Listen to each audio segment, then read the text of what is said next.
सीता और लक्ष्मण के साथ राम ने दंडक वन में प्रवेश किया। वहां पर उन्हें ऋषि मुनियों के अनेक आश्रम दृष्टिगत हुए। वो क्षेत्र अत्यंत मनोरम था। वहां पर बड़ी बड़ी यज्ञशालाएं थी तथा हवन सामग्री भी प्रचुर मात्रा में उपलब्ध था। उन आश्रमों में तेजस्वी ऋषि मुनि अपनी आध्यात्मिक साधना में लिप्त रहा करते थे। वीर तपस्वियों के वेश में राम लक्ष्मण को देखकर वे समस्त ऋषि मुनि अत्यंत प्रसन्न हुए। राम, सीता और सीता का समुचित सत्कार करने के पश्चात वे बोले, हे राघव, यद्यपि आप वन में हैं किंतु हमारे लिए आप ही राजा हैं। हम वनवासियों की रक्षा करना आपका परम कर्तव्य है। आत्मचिंतन में व्यस्त रहने वाले यहाँ के निवासी तपस्वियों को दुष्ट राक्षस निर्विघ्न रूप से ईश्वर आराधना नहीं करने देते। वे उनकी तपस्या में विघ्न तो डालते ही हैं, साथ ही साथ निर्पराध तपस्वियों की हत्या भी कर डालते हैं। इसलिए हम आपसे आग्रह करते हैं कि हे रघुनंदन, आप उनसे हमारी रक्षा करें। रामचंद्र ने उन्हें आश्वस्त किया कि वे शीघ्र ही इन राक्षसों का विनाश कर इस क्षेत्र को निरापद कर देंगे। वहां से उन्होंने महावन में प्रवेश किया जहां नाना प्रकार के हिंसक पशु और नरभक्षक राक्षस निवास करते थे। ये नरभक्षक राक्षस ही तपस्वियों को कष्ट दिया करते थे। कुछ ही दूर जाने के बाद बाघंबर धारण किए हुए एक पर्वताकार राक्षस दृष्टिगत हुआ। वह राक्षस हाथी के समान चिंघाड़ता हुआ सीता पर झपटा। उसने सीता को उठा लिया और कुछ दूर जाकर खड़ा हो गया।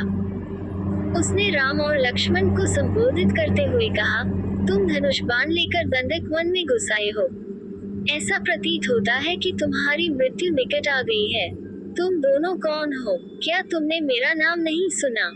मैं प्रतिदिन ऋषियों का मांस खाकर अपनी क्षुधा शांत करने वाला विराट हूँ। तुम्हारी मृत्यु ही तुम्हें यहाँ ले आई है। मैं तुम दोनों का अभी रक्तपान करके इस सुंदर स्त्री को अपनी पत्नी बनाऊंगा। उसके दंभायुक्त वचनों को सुनकर राम लक्ष्मण से बोले, भैया, विराट के चंगुल में फंसकर सीता अत्यंत भयभीत एवं दुखी हो रही है। मेरे लिए यह बड़ी लज्जाजनक बात है कि कोई अन्य व्यक्ति उसका स्पर्श करे। पिताजी की मृत्यु तथा अपने राज्य के अपहरण से मुझे इतना दुख नहीं हुआ जितना आज भयभीत सीता को देखकर हो रहा है। मुझे ये भी नहीं सोच रहा है कि इस दुष्ट से सीता की कैसे रक्षा करूं। राम को इस प्रकार दीन वचन कहते सुनकर लक्ष्मण ने क्रुद्ध होकर कहा, भैया, आप तो महापराक्रमी हैं। आप इस प्रकार अनाथों की भांति क्यों बात कर रहे हैं? मैं अभी इस दुष्ट राक्षस का संहार करता हूँ। फिर विराट से बोले, रे दुष्ट, अपनी मृत्यु के पूर्व तू हमें अपना परिचय दे और अपने कुल का नाम बता। विराट ने हंसते हुए कहा, यदि तुम मेरा परिचय जानना ही चाहते हो तो सुनो। मैं जय राक्षस का पुत्र हूँ। मेरी माता का नाम शत्रदा है। मुझे ब्रह्मा जी से यह वर प्राप्त है कि किसी भी प्रकार का अस्त्र शस्त्र न तो मेरी हत्या ही कर सकती है और न ही उनसे मेरे अंगों छिन्न भिन्न हो सकते हैं। यदि तुम इस स्त्री को मेरे पास छोड़कर चले जाओगे तो मैं तुम्हें वचन देता हूँ कि मैं तुम्हें नहीं मारूंगा। विराट के वचनों से क्रोधित राम ने उसे तत्काल तीक्ष्ण बाणों से बेधना आरंभ कर दिया। राम के बाण विराट के शरीर को छेद कर रक्तरंजित हो पृथ्वी पर गिरने लगे। इस प्रकार जब घायल होकर विराट त्रिशूल ले राम और लक्ष्मण पर झपटा तो दोनों भाइयों ने उस पर अग्निबाणों की वर्षा आरंभ कर दी, किंतु विराट पर उनका कुछ भी प्रभाव नहीं पड़ा। वे केवल उसके त्रिशूल को ही काट सके।